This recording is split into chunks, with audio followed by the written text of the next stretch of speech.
여호와는 나의 목자시니 내게 부족함이 없으리로다. 그가 나를 푸른 풀밭에 누이시며 쉴만한 물가로 인도하시는도다. 내 영혼을 소생시키시고 자기 이름을 위하여 의의 길로 인도하시는도다. 내가 사망의 음침한 골짜기로 다닐지라도 해를 두려워하지 않을 것은 주께서 나와 함께 하심이라. 주의 지팡이와 막대기가 나를 안위하시나이다. 아멘.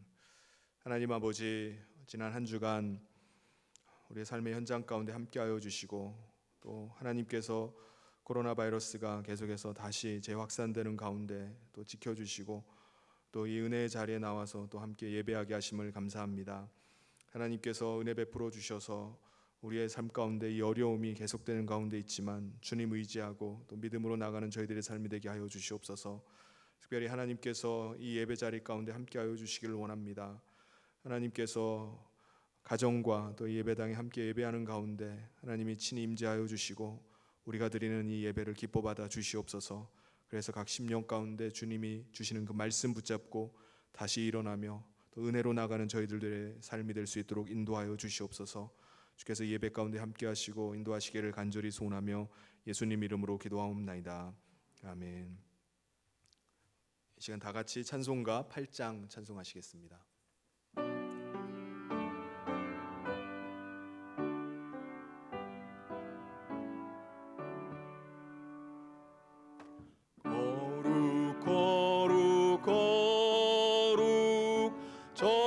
전능하신 주님, 이른 아침 우리 주를 찬송합니다.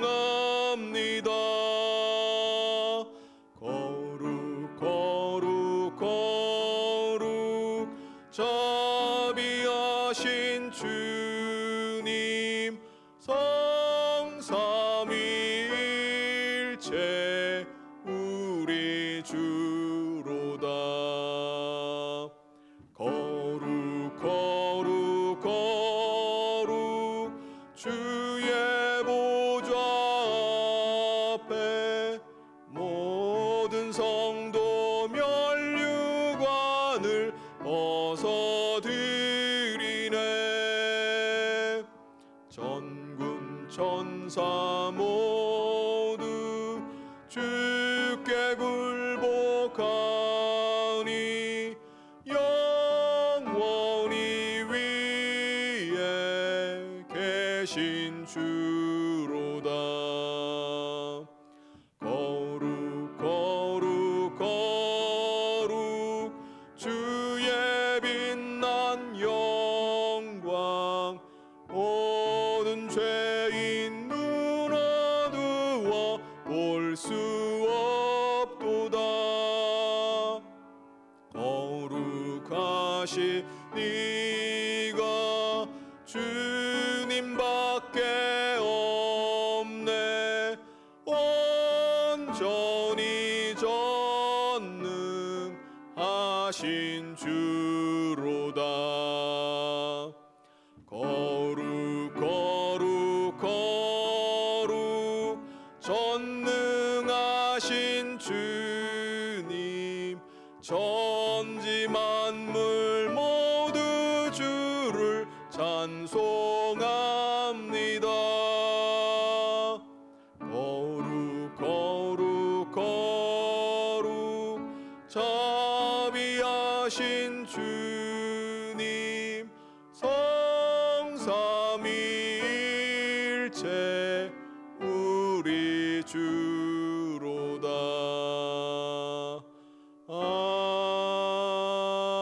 아멘.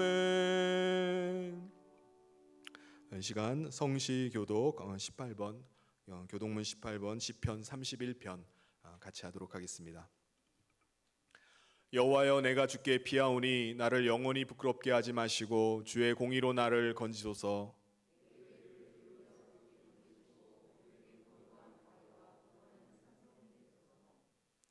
주는 나의 반석과 산성이시니 그러므로 주의 이름을 생각하셔서 나를 인도하시고 지도하소서.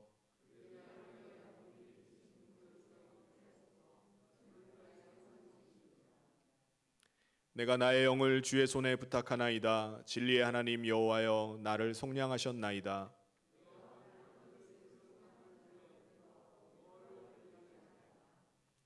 내가 주의 인자하심을 기뻐하며 즐거워할 것은 주께서 나의 고난을 보시고 환난 중에 있는 내 영혼을 아셨으며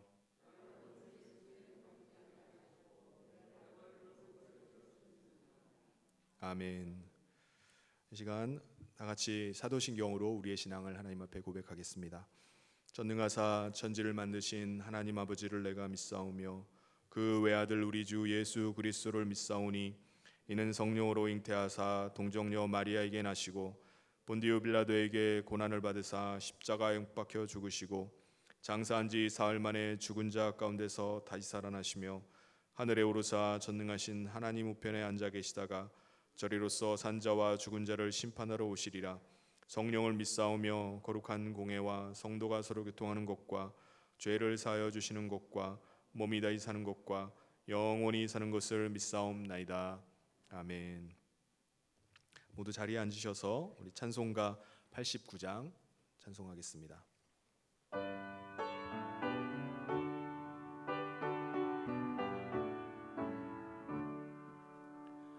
샤론의 꽃 예수 나의 마음에 거룩하고 아름답게 비소서.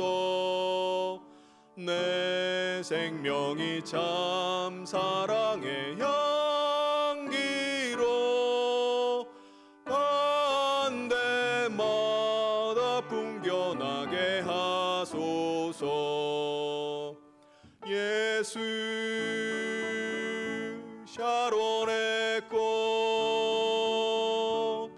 나의 맘의 사랑으로 피소서.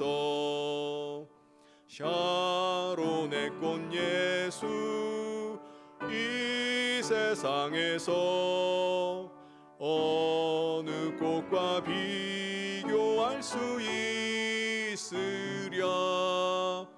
나의 삶의 한결같은 은혜와 사랑으로 가득하게 하소서. 예수 샤론의 꽃 나의 맘의 사랑으로 피소서. 샤론의 꽃 예수 모든 질병을 한이 없는 능력으로 고치사 고통하며 근심하는 자에게 크신 힘과 소망 내려주소서. 예수 샤론의 꽃 나의 마음의 사랑으로 피소서. 샤론의 꽃 예수 길이 피소서. 주의 영광이 땅 위에 가득해 천하 만민 주님 앞에 엎드려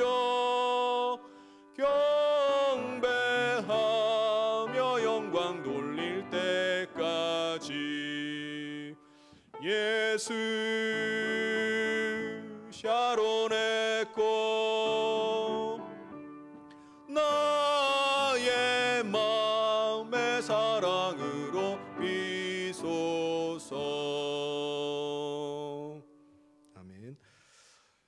이 시간 우리를 대표해서 백일균 장로님 나오셔서 기도 인도해 주시겠습니다.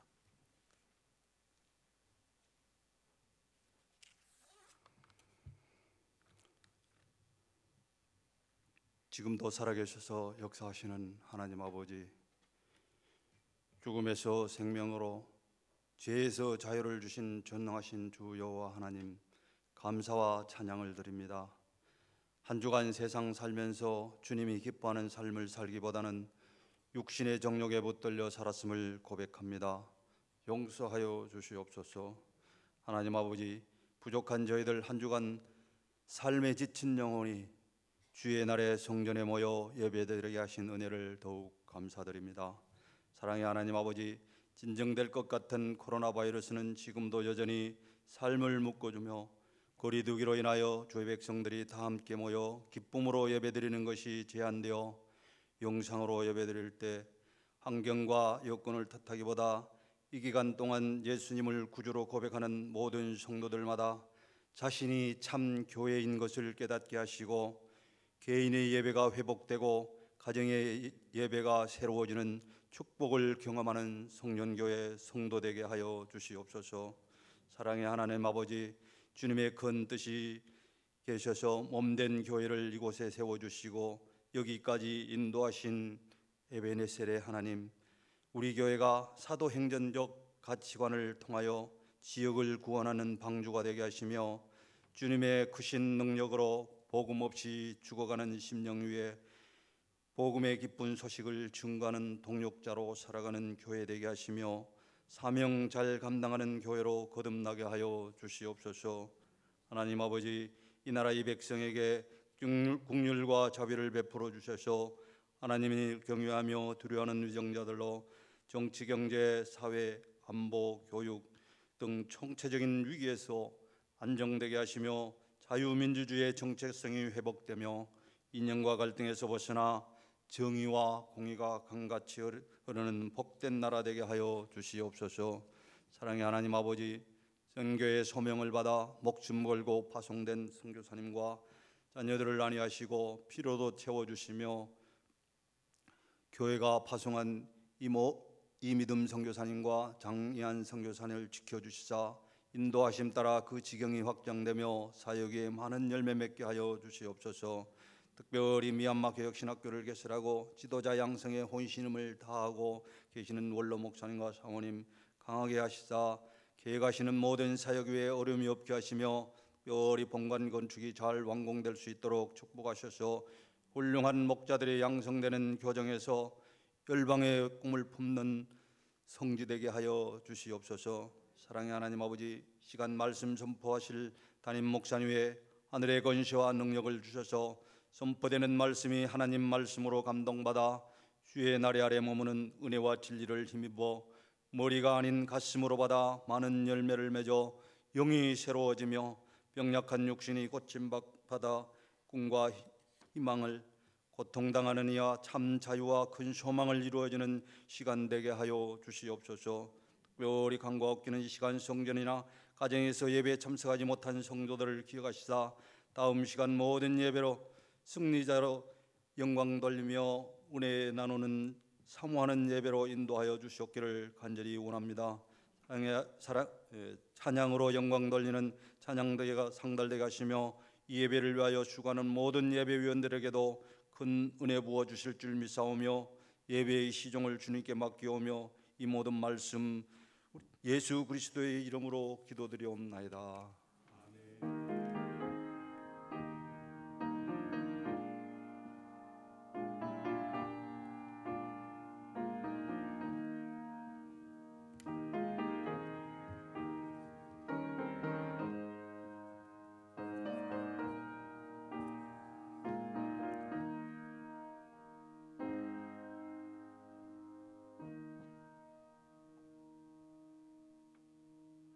이 시간 다 같이 찬송가 570장 찬송하겠습니다.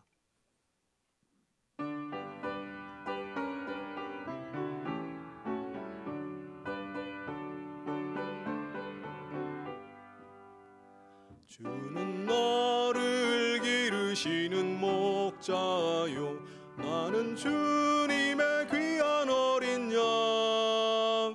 푸른 풀밭 맑은 시냇 물가로 나를 늘 인도하여 주신다. 주는 나의 좋은 목자, 나는 그의 어린 양. 저를 따라 꼴을 먹여주시니 내게 부족함 전혀 없어라. 예쁜 새들 노래하는 아침과 노을 비키는 고운 황혼에 사랑하는 나의 목자 음성이 나를 언제나 불러주신다. 주는 나의 좋은 목자, 나는 그의 어린 양. 저를 따라 꿀을 먹여주시니 내게 부족함 전혀 없어라. 못된 짐승 나를 해치 못하고 거친 비바람 상치 못하리. 나의 주님 강한 손을 펼치사 나를 주야로 지켜주신다. 주는 나의 좋은 목자, 나는 그의 어린 양. 저를 따라 꿀을 먹여주시니 내게 부족함 전혀 없어라. 아멘.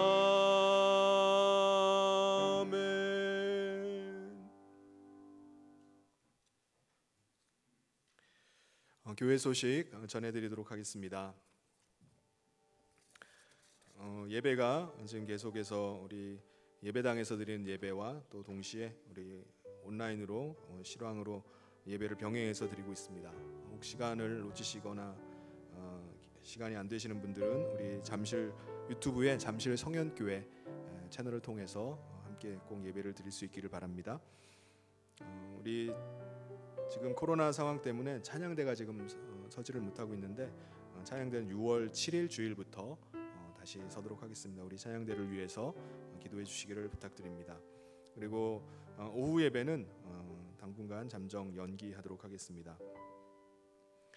그리고 지난주부터 우리 주일학교 예배가 시작되면서 섬기는 교사들과 또 청년들을 위해서 우리 2부 예배 후에 6층에서 간단하게 식사를 드실 수 있는 것들을 준비했습니다. 그래서 사발면을 준비했는데 오늘부터는 또 밥을 좀 하기로 했어요. 그래서 밥과 김치를 제공합니다. 그래서 끝나고 먼 길을 또 가셔야 되는 분들이나 또 섬기는 분들은 위에 6층 하늘정원에서 식사를 하시면 되겠습니다. 그리고 식사 장소에 보면은 테이블 위에 이제 지정 좌석을 또 이렇게 표시를 해놨어요. 그래서 좀 거리두기를 하면서 이렇게 드시면 될 것 같습니다. 그리고 예배 참석하실 때 우리 코로나 예방 수칙을 기억하시고 지켜주시기를 바랍니다. 그리고 유아 세례가 6월 21일 주일에 있을 예정입니다. 유아 세례를 받기를 원하는 우리 아기들이 있으면은 다음 주일까지 신청을 교육자 사무실에 해주시고요. 그리고 그 다음 주 6월 14일 날 있을 그 교육에 참석해 주시면 되겠습니다. 그리고 지금 유치부 어린이 주일 행사를 오늘 유치부실에서 하기로 했는데 지금 또 뉴스를 들으셔서 아시겠지만 다시 또 재확산되는 그런 분위기 때문에 유치부 어린이 주일 행사를 6월 14일 주일로 연기를 했습니다. 어린이 주일 행사를 위해서 기도를 부탁드리겠습니다.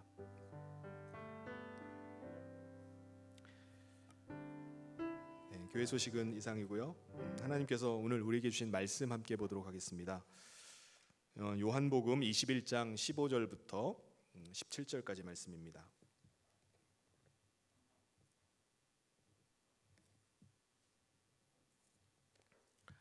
그들이 조반 먹은 후에 예수께서 시몬 베드로에게 이르시되 요한의 아들 시몬아 내가 이 사람들보다 나를 더 사랑하느냐 하시니 이르되 주님 그러하나이다. 내가 주님을 사랑하는 줄 주님께서 아시나이다.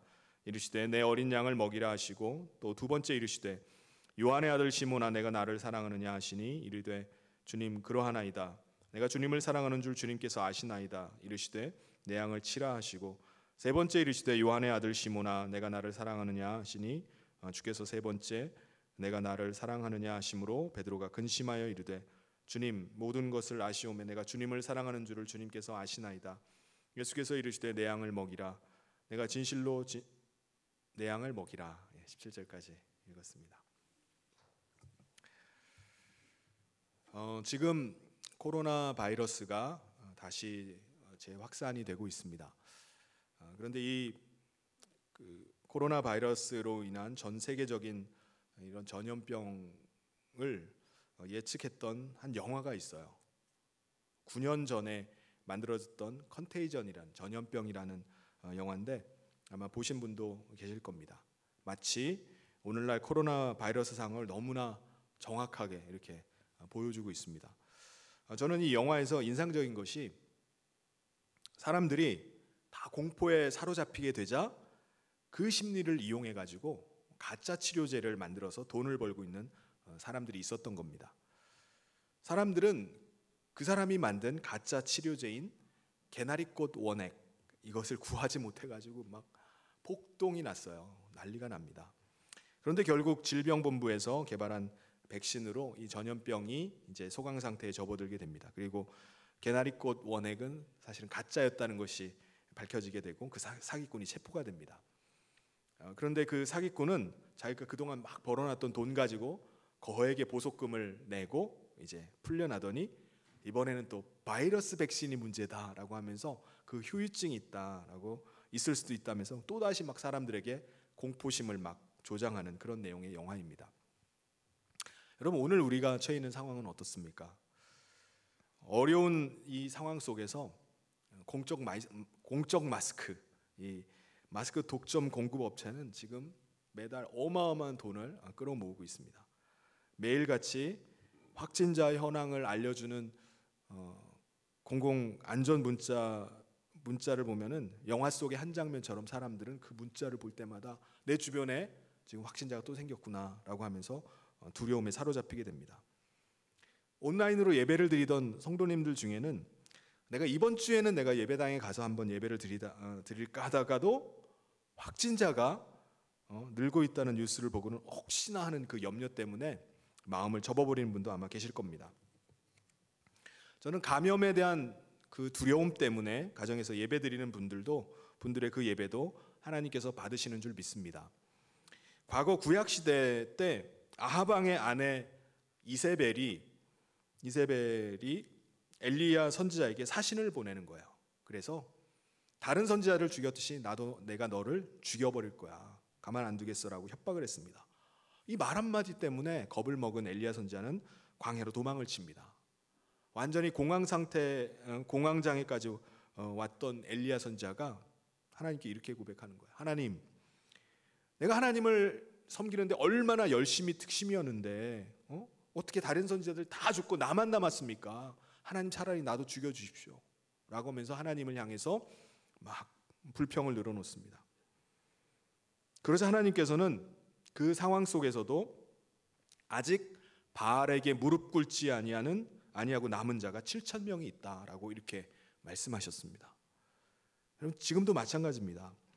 하나님께서는 믿음으로 예배당에 나와서 예배하는 분들도 기뻐하시지만은 코로나 상황 속에서 가정에서 정말 사모하는 마음 가지고 또 예배하고 있는 분들의 예배도 받아주시는 줄 믿습니다. 하나님께서는 남은 자 7,000명을 기억하고 계세요. 그런데 우리가 여기서 한 가지 생각해 볼 것이 있습니다. 7,000명의 남은 자들은 분명히 바알에게 무릎 꿇지 않은 자, 바알 우상에게 입 맞추지 않은 자들입니다. 그런데 그렇다면 나머지 사람들은 어떻게 됐을까요? 나머지 사람들은 어떻게 된 거죠?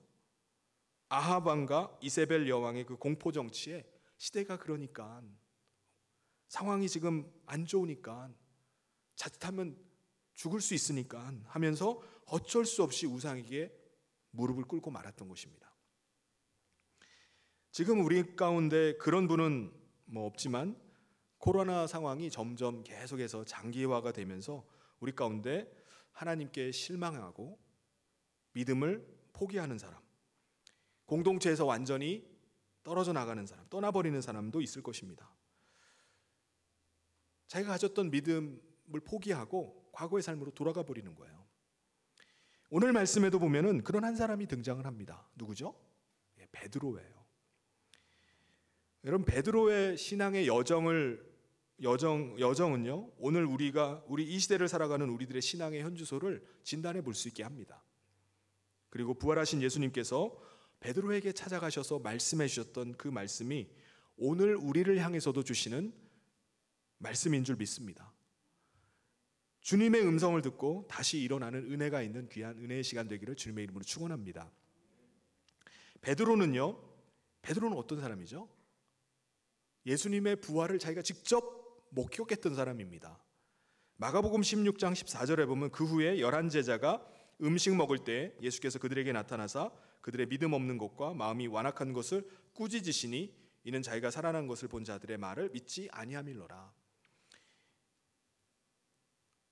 그 여인들이 예수님의 부활을 먼저 목격했잖아요. 그래서 와가지고 제자들에게 예수님의 부활을 증거했습니다. 그러니까 콧방귀도 안 끼는 거예요. 그럴 리가 없다. 뭘 잘못 본 거다. 근데 예수님께서 그들의 눈앞에 직접 나타나셔서 내가 부활했다. 왜 너희가 나를 믿지 못하느냐라고 책망을 하신 거예요. 그리고 나서 예수님께서 제자들에게 말씀하십니다. 제자들에게 내가 먼저 갈릴리로 갈 테니까 너희들도 갈릴리로 오거라. 거기서 다시 만나자라고 말씀하셨습니다. 두려움에 빠져있던 베드로가 부활하신 예수님을 만난 거예요. 얼마나 감격스럽겠습니까? 그리고 그는 예수님께서 말씀하셨던 대로 다른 제자들과 함께 갈릴리로 갔어요. 예수님을 만나러. 근데 갈릴리로 갔는데 주님을 만날 수가 없는 거예요. 아니, 만나자던 주님이 안 나타나시는 거예요. 아니, 하루 이틀도 아니고 계속 주님이 나타나지 않으니까 아무 일도 일어나지 않게 되니까 제자들이 어떻게 하죠? 시간이 흐르면서 제자들은 실망을 합니다. 그리고 하나둘씩 믿음에서 떠나기 시작하는 거예요. 그들은 예수님 만나기 전에 각자의 삶이 있었어요. 자신의 과거의 삶으로 하나둘씩 돌아가 버리기 시작합니다. 그들은 더 이상 예수님의 제자가 아니었습니다. 그들은 더 이상 사람을 낚는 어부가 아니었어요. 다시 그들은 물고기 잡는 어부로 돌아가 버리고 말았던 것입니다. 오늘 읽은 요한복음 21장은요, 요한복음의 마지막 장이에요. 부활하신 예수님께서 승천하시기 바로 직전입니다. 승천하시기 전 마지막으로 예수님께서 베드로에게 찾아가셨어요. 예수님께서 마지막으로 하셨던 일이 베드로를 찾아가는 일이었습니다. 예수님께서 마지막으로 승천하시기 전에 베드로를 찾아가서 꼭 해주고 싶었던 말씀, 무슨 말씀을 해주고 싶으셨을까요? 오늘 말씀에 나오는 단어들을 우리가 주목해 봐야 됩니다. 15절에 보면은 그들이 조반 먹은 후에 예수님께서 예수님을 배반하고 떠났던 배신자 베드로, 제자 훈련에 실패한 베드로, 업으로 돌아가 버린 베드로를 찾아오셔서 제일 먼저 하신 일은 배신자 베드로의 멱살잡이를 하는 것이 아니었습니다. 밥부터 챙겨 먹이시는 거예요. 여러분, 중국 속담에 10번만 식사를 하면은 친구가 된다는 말이 있습니다. 예수님께서도 사람들을 만나시고 많은 기적을 행하시는 가운데 음식을 잡수시는 일이 많았어요. 음식 잡수시다가 말씀을 가르치고 음식을 나누면서 사람들을 만나고 음식 드신 후에 기적을 나타내십니다. 그래서 예수님을 비판하는 사람들은 예수님이 식사하는 것까지도 막 비난을 했어요. 그래서 예수님께서 뭐라고 말씀하시죠? 마태복음 11장 19절에 인자는 와서 먹고 마심에 사람들이 말하기를 먹기를 탐하고 포도주를 즐기는 사람이라고 말하는 거예요. 여러분, 친해지기 전에는 가르치지 말라는 말이 있습니다. 친해지기 전에는 가르치면 안 돼요. 급하다고 지금 바쁘다고 해가지고 그냥 만나자마자 막 일을 해치워 버리고 하면은 항상 부딪히거나 상처날 일이 생기게 됩니다. 그렇기 때문에 뭔가 일을 하거나 가르치려면 충분히 친해지고 난 다음에, 가까워지고 난 다음에 해야지 탈이 안 생겨요. 제일 친해지기 쉬운 게 뭐가 있을까요? 함께 밥을 같이 먹는 거예요. 하나님께서는 거의 공황장애 수준이 되었던 불안 증세에 빠져있던 엘리야를 찾아오셨을 때도 마찬가지셨죠. 엘리야가 로뎀나무 그늘에 그냥 축 처져 있었을 때 엘리야를 찾아오셔가지고 그냥 막 네가 선지자 맞아 하면서 막 다그치고 책망하시는 것이 아니라 제일 먼저 그에게 하셨던 것은 구운 떡과 물 한 병을 주시는 것이었어요. 이것을 먹으라는 거예요. 예수님께서도 실패한 베드로에게 찾아오셔서 묻지도 따지지도 않으시고 일단 먹이셨습니다. 그리고 예수님께서 말씀하시는 거예요. 15절 말씀해 보면 그들이 조반 먹은 후에 예수께서 시몬 베드로에게 이르시되 요한의 아들 시몬아 내가 이 사람들보다 나를 더 사랑하느냐 하시니, 예수님께서는 시몬 베드로를 뭐라고 부르시죠? 요한의 아들 시몬아 이렇게 부르십니다. 왜 요한의 아들 시몬아라고 이렇게 부르실까요? 너를 게바라 부르지 않고 베드로라 부르리라, 반석이라고 부르리라 그렇게 말씀하셨는데 왜 갑자기 요한의 아들로 돌아갔을까요? 제자였던 베드로가 지금 어떤 상황 가운데 있는지 그의 현재 실상을 예수님께서 요한의 아들로 표현하신 겁니다. 한마디로 베드로는 예수님의 제자가 아니라 그냥 과거의 요한의 아들에 불과한 거예요. 예수님의 수제자였던 베드로는 배은망덕했어요. 실패한 사람이었습니다. 더군다나 부활하신 예수님을 직접 만나고도 3절에 가서 뭐라고 말씀하죠? 시몬 베드로가 나는 물고기 잡으러 가노라. 기다리다 그냥 과거의 삶으로 그냥 가야 되겠다. 다시 물고기 잡는 어부의 삶으로 돌아가 버렸어요. 그런 베드로였지만 예수님께서는 이 땅에 오셔서 33년간의 모든 공생의 사역을 마무리 짓는 이 시점에 베드로를 포기하지 아니하시고 마지막에 그를 찾아가셨습니다. 마지막까지 그에게 올인하셨어요. 얼마나 귀한 시간입니까? 그 마지막 시간을 베드로를 위해서 들이셨어요. 베드로 한 사람을 끝까지 추적해서 계속해서 그에게 다가가셨습니다. 그런데 사실 당시 베드로만 실패한 게 아니잖아요. 다른 제자들도 있잖아요. 다른 제자들도 예수님의 부활을 직접 목격했어요. 예수님과 같이 식사하면서 교제를 나눴습니다. 도마 같은 제자는 예수님의 그 구멍난 손, 구멍난 옆구리의 창자국을 직접 본 사람이에요.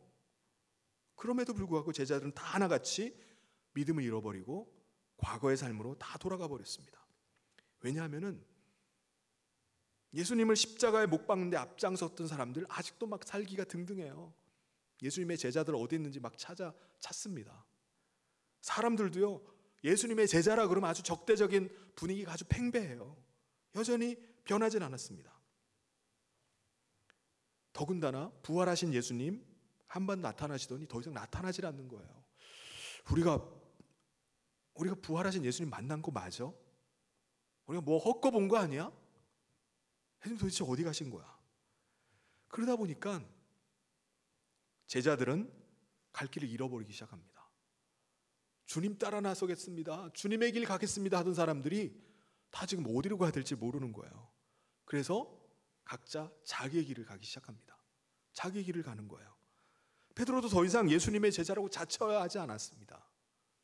그냥 요한의 아들로 돌아가 버렸던 것입니다. 그런데 예수님께서는 베드로 한 사람에게 집중하셨어요.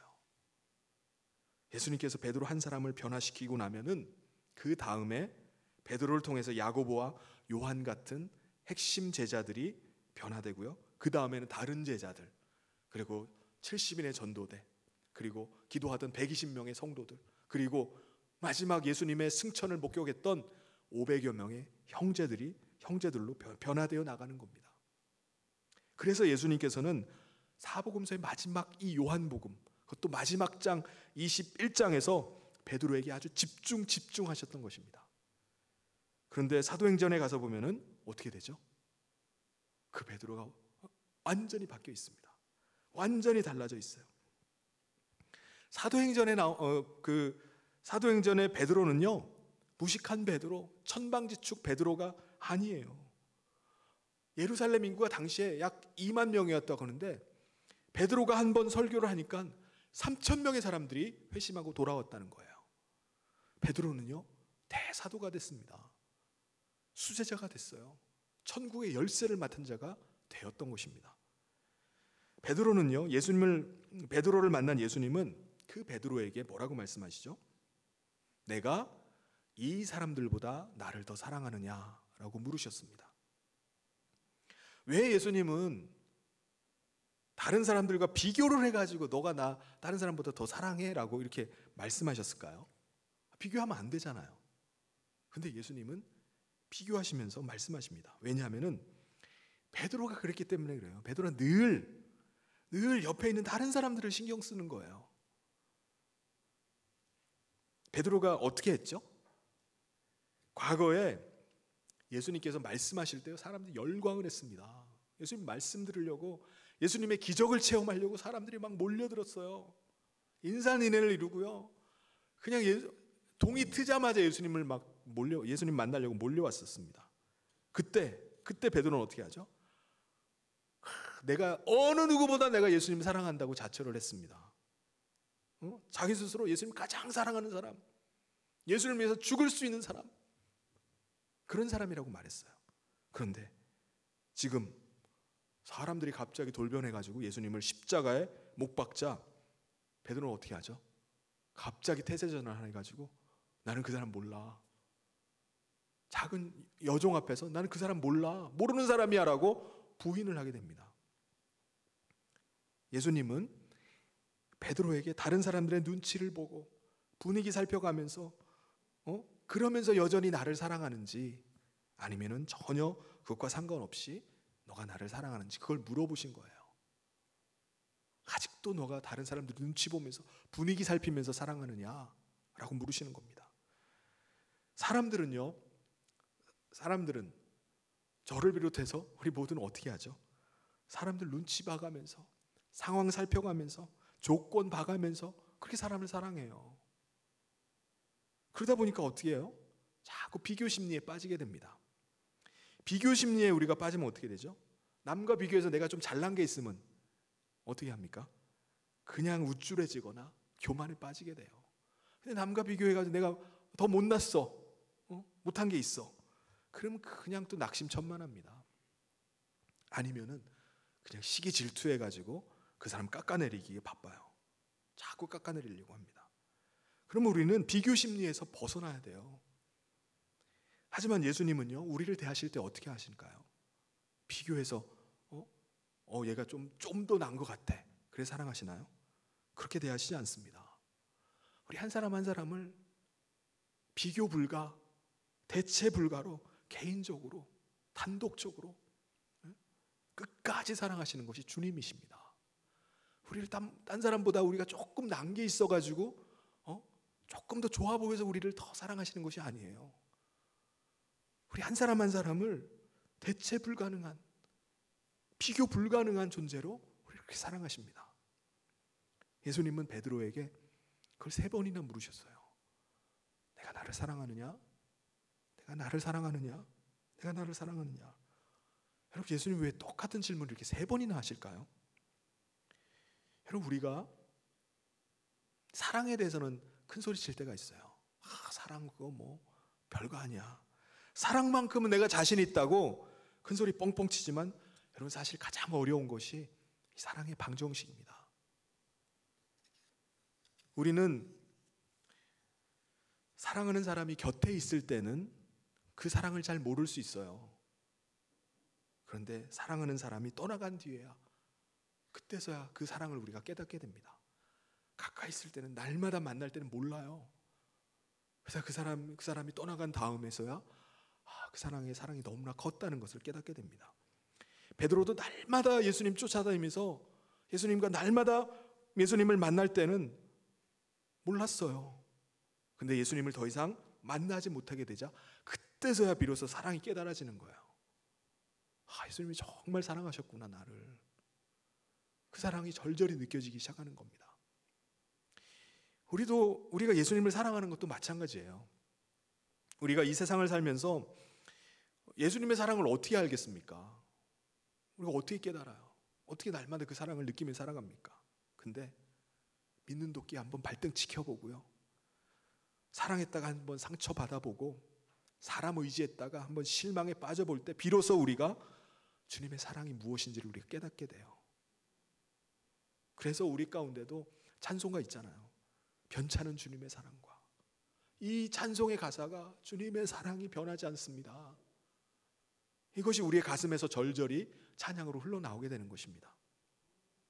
예수님은 베드로에게 내가 나를 진정 사랑하느냐, 정말 날 사랑하느냐, 정말 나를 사랑하면 어떻게 하라고 말씀하시죠? 내 어린 양을 먹여라, 내 어린 양을 돌보라, 이렇게 말씀하셨습니다. 예수님께서는 베드로에게 왜 내 어린 양이라고 이렇게 말씀하셨을까요? 왜냐하면 예수님께서 맡기시는 양은요, 베드로의 양이 아니에요. 예수님의 양이기 때문에 그래요. 예수님의 양을 지금 베드로에게 맡기시는 거예요. 그래서 내 양이라고 말씀하십니다. 내 양을 좀 맡아달라, 이렇게 말씀하십니다. 여러분, 하나님께서 일개 목동에 불과했던 다윗을 언제 이스라엘의 왕으로 세워야 되겠다고 점 찍으셨을까요? 언제였을까요? 사무엘상 16장 17장에 보면은 다윗이 자기의 양이 아니라 아버지의 양을 지킬 때라고 말씀하고 있습니다. 시편 78편에도 보면요, 다윗을 양의 우리에서 하나님이 취하셨다라고 말씀하세요. 언제요? 양 우리에서 돌볼 때, 들판에서 양 치고 있을 때 하나님이 이 사람이구나 점 찍으신 거예요.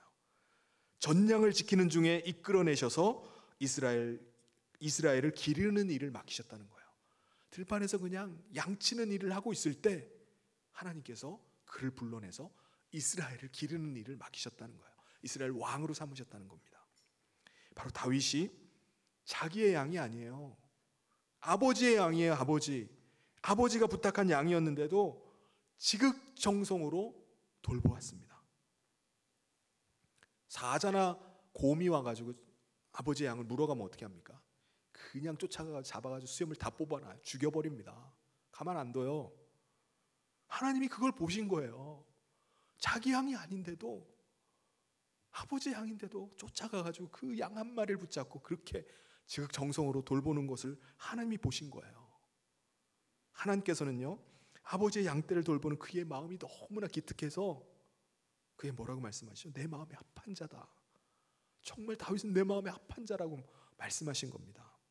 예수님께서도 베드로가 예수님을 정말 사랑한다면, 너가 정말 나를 사랑한다면 예수님의 양, 내 양을 좀 맡아달라는 거예요. 너가 내 양을 좀 맡아줄 수 없겠니? 부탁하십니다. 오늘 우리에게도 주님이 말씀하시는 줄 믿습니다. 내가 정말 사랑하느냐? 너가 정말 날 사랑하니? 정말 나를 사랑하느냐? 그렇다면은 너가 내 양을 좀 맡아다오. 그렇다면 너가 내 목장을 좀 맡아다오. 예수님께서는 주님의 양을 맡아서 주의 일을 하라는 거예요. 그런데 예수님의 양, 이 양은 어떤 양이라는 거죠? 예수님이 내 양을 맡아달라고 하니까 내 어린 양을 맡아달라고 말씀하셨습니다. 어린 양이에요. 성숙한 양, 새끼 쑥쑥 뽑아내는 그런 어미 양, 돈 되는 양, 예쁜 양, 말 잘 듣는 양, 그런 양이 아니에요. 그냥 어린 양이에요.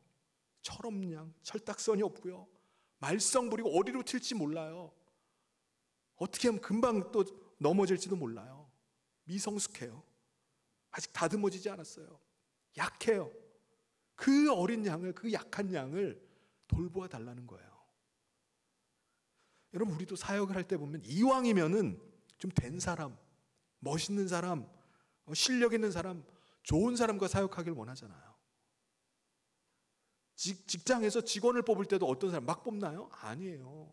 이력서 다 꼼꼼히 살펴보고, 직접 한번 만나보고, 면접을 보고, 이왕이면은 좀 스펙이 있고 좀 빵빵하고, 이왕이면 좀 유능한 사람, 스펙 빵빵하고 유능한 사람, 그런 좋은 사람을 뽑아가지고 그 사람과 함께 일하기를 원해요. 그런데 예수님은 베드로에게 지금 어떤 양을 맡아달라는 거죠? 어린 양을 맡아달라는 거예요. 아비의 마음을 가지고 내 어린 양을 치라는 거예요. 아비의 마음을 가지면 10손가락 깨물어서 안 아픈 손가락이 어디 있습니까? 목자의 마음을 가지고 내 어린 양을 좀 돌봐달라는 거예요. 목자의 마음을 가지면 잃어버린 양 한 마리 때문에 잠을 못 이뤄요. 그 양 한 마리 찾느라고 온 들판을 헤매고 다녀요. 관심을 가질 수밖에 없어요. 나의 그 어린 양에 관심을 가지고 그들을 케어해주고 그들 잘 먹여줄 수 없겠니라고 말씀하시는 겁니다. 그리고 오늘 말씀의 결론이 21절, 22절에 너는 나를 따르라 라는 것입니다. 예수님께서 베드로 한 사람에게 끝까지 집중해서 지금 사복음서 마지막 장까지 와서 마지막 장면에서 베드로를 다시 세워가십니다. 배신자, 실패자 이 베드로를 마지막에 예수님이 승천하시기 전에 그를 세워가세요. 그러면서 베드로에게 예수님께서 말씀하시는 것이 너는 나를 따르라 이 말씀이었습니다. 나의 길을 가자는 거예요. 너의 길을 가는 것이 아니라 나의 길을 함께 가자는 거예요. 18절에 내가 젊어서는 스스로 띠띠고 원하는 곳으로 다녔거니와 늙어서는 내 팔을 벌리리니 남이 내게 띠띠우고 원하지 아니하는 곳으로 데려가리라. 과거에는 내 스스로 다 돌아다녔지 않느냐, 원하는 대로 다 다니지 않았느냐, 그렇다 할지라도 이제부터는 사명자의 길로 가자는 겁니다. 사명의 길로 가자. 젊은 날 철없던 시절은 우리에게 중요한 게 뭐죠? 내 기분, 내 감정이에요. 내 기분 막 업되면요 물불 안 가리고 다 해요. 근데 내 기분 상하면 안 해요. 그게 젊을 때예요. 내 감정, 내 기분 너무 중요해요. 그렇죠? 그런데 철이 들어갈수록, 세월이 흘러갈수록 어떻게 돼야 됩니까? 내 기분, 내 감정대로 가는 게 아니라 원하지 않는 길이라 할지라도 사명자의 길로 가는 거예요. 그걸 주님이 말씀하십니다. 예수님께서 이 정도 얘기하셨으면 베드로가 어떻게 반응해야 될까요? 그렇게까지 마지막에 그냥 그 귀한 시간을 예수님께서 이렇게 당부하시는데 베드로가 그 말씀 듣고 예수님, 제가 사명자의 길로 가겠습니다. 뭐 그렇게 나와야 되는 거 아닙니까? 근데 그렇지가 않아요. 예수님께서 그렇게 얘기했는데, 아니 그렇게 얘기했는데도 20절에 가면 베드로가 돌이켜 예수께서 사랑하는 그 제자가 떠난 것을 보고 갑자기 또 주변을 살피기 시작하는 거예요. 그리고 21절에 이에 베드로가 예수께 여짜오되 주님 이 사람은 어떻게 되겠습니까? 이 사람이 누구죠? 예수님의 사랑하는 제자 요한이에요. 요한. 예수님 쟤는 어떻게 되는 거예요? 쟤. 그때 예수님께서 뭐라고 말씀하십니까? 신경 좀 꺼라.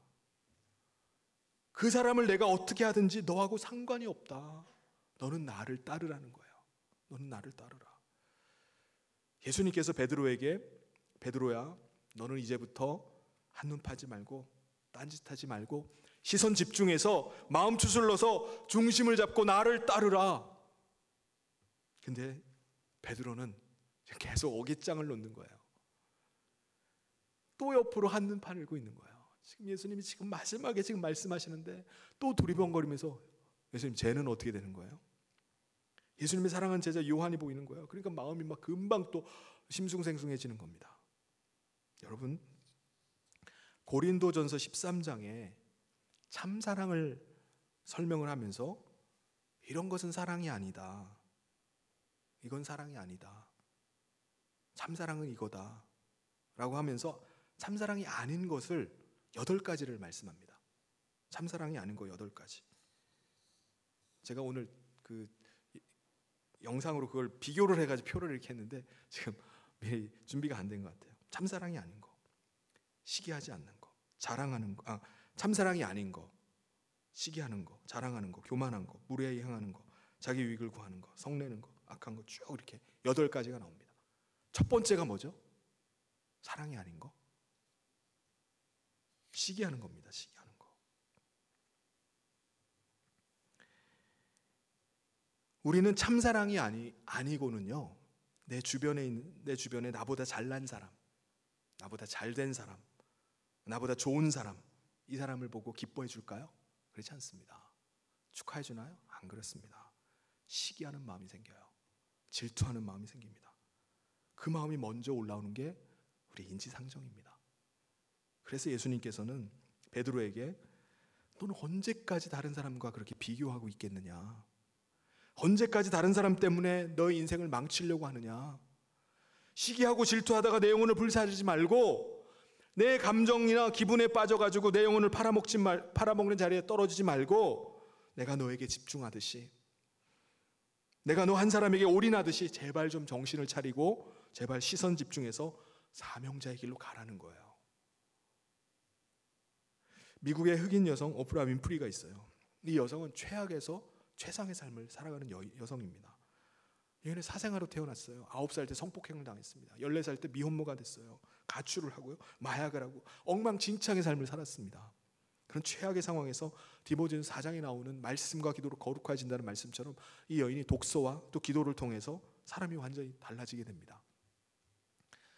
이것이 사명이라는 자서전을 하나 썼는데요, 그 자서전에 그의 인생 철학이 고스란히 담겨 있어요. 4가지 그의 인생 철학을 얘기합니다. 첫 번째가 남보다 더 가졌다는 것은 축복이 아니라 사명이다.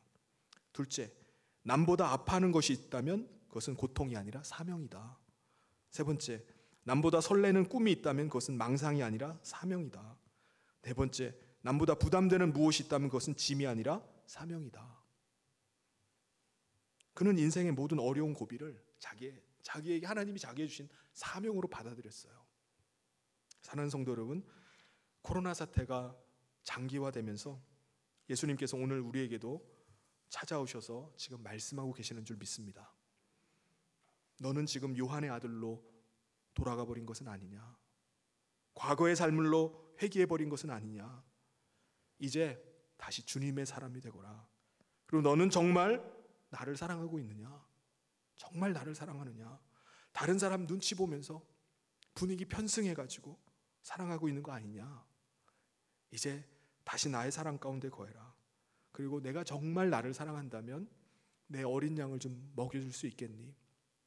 내 어린 양을 좀 돌봐줄 수 있겠니?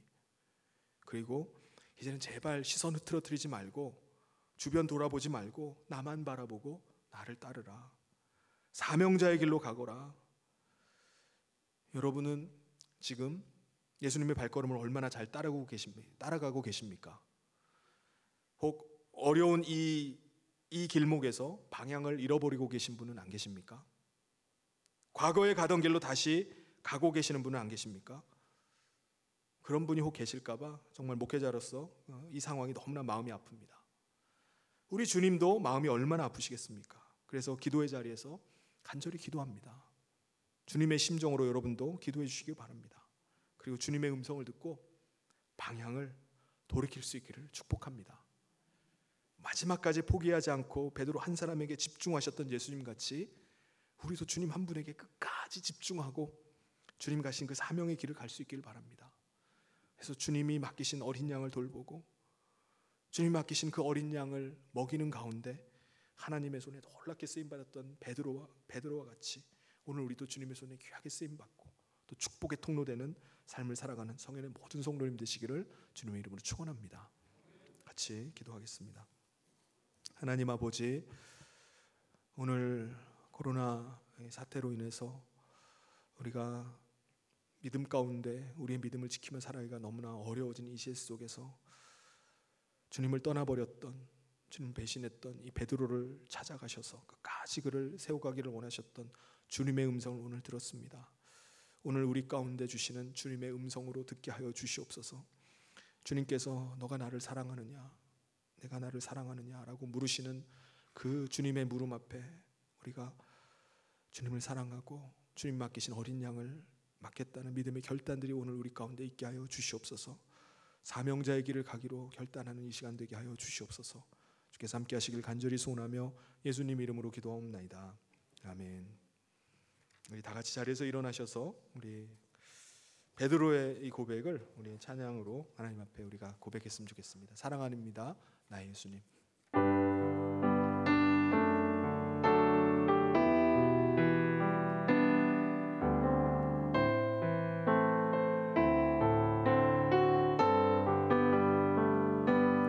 사랑합니다, 나의 예수님. 사랑합니다,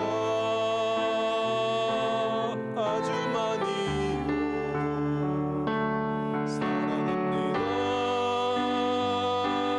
나의 예수님. 사랑합니다, 그것뿐이에요.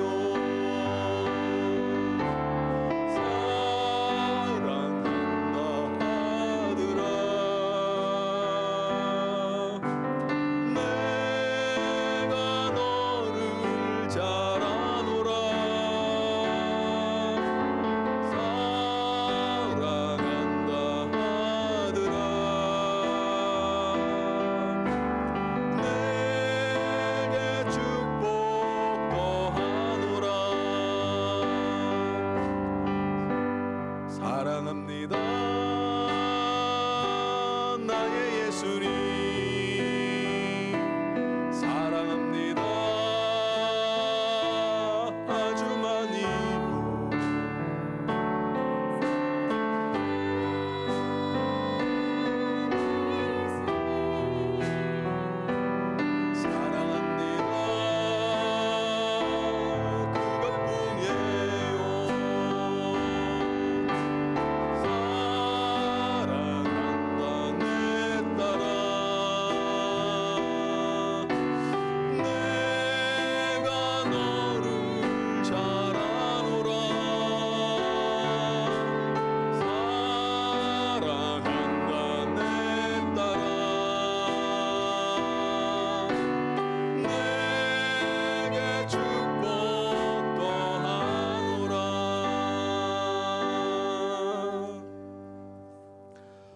드린 예물 위해서 함께 기도하도록 하겠습니다. 하나님 아버지, 하나님께서 우리를 사랑하여 주시고 우리를 돌보아 주시고 또 오늘도 인도해 가신 하나님, 이 어려운 시국 가운데 더 하나님의 음성 듣고 또 믿음으로 나가기로 결단하며 오늘 예배 자리에 나와서 오늘 귀한 예물을 준비하여 하나님 앞에 올려드린 손길들이 있습니다. 하나님 아버지께서 드린 그 예물을 기뻐 받아 주시고 또 그 믿음의 물질의 헌신을 하나님 축복하여 주시옵소서. 오늘 이 어려운 지경 가운데 살아가는 모든 성도들의 삶을 하나님이 붙잡아 주시고 가장 선한 길로 인도하시고 그 삶을 책임져 주시기를 간절히 소원합니다. 하나님, 믿음으로 이 모든 어려움들을 이겨나가게 하여 주시고 하나님 사명자의 길을 포기하지 않고 믿음으로 갈 수 있도록 하나님 함께하여 주시옵소서. 하나님 가정과 직장과 사업장 가운데 복 주시기를 원합니다. 하나님 아버지께서 감당할 수 있도록 능력도 주시고 하나님께서 모든 피할 길을 열어주셔서 하나님 형통한 삶이 될 수 있도록 하나님 함께하여 주시옵소서. 속히 모든 어려움들이 끝나게 하여 주시고 또 하나님, 우리가 이 고난 가운데서 믿음 지키는 가운데 우리가 하나님 정금과 같이 귀한 믿음으로 성장하는 이 기간이 될 수 있도록 주님이 함께하여 주시옵소서. 하나님, 선교지마다 큰 어려움 가운데 있습니다. 하나님께서 붙잡아 주시고 전 세계적인 이 모든 어려움들 가운데 하나님의 뜻이 드러나며 또 하나님께서 오늘도 쉬지 않고 일하고 계시는 그 하나님의 능하신 손들을 우리가 보게 하여 주시옵소서. 주께서 함께 하시길 간절히 소원하며 예수님 이름으로 기도하옵나이다. 아멘. 지금은 우리 주 예수 그리스도의 은혜와 하나님 아버지의 사랑하심과 성령님의 감동 교통위로 축복하심이 주님의 그 사랑을 깨닫고 사명자의 길로 다시 나가기를 결단하며 나가는 사랑하는 모든 성도들 위해 지금부터 영원토록 함께 있을지어다. 아멘.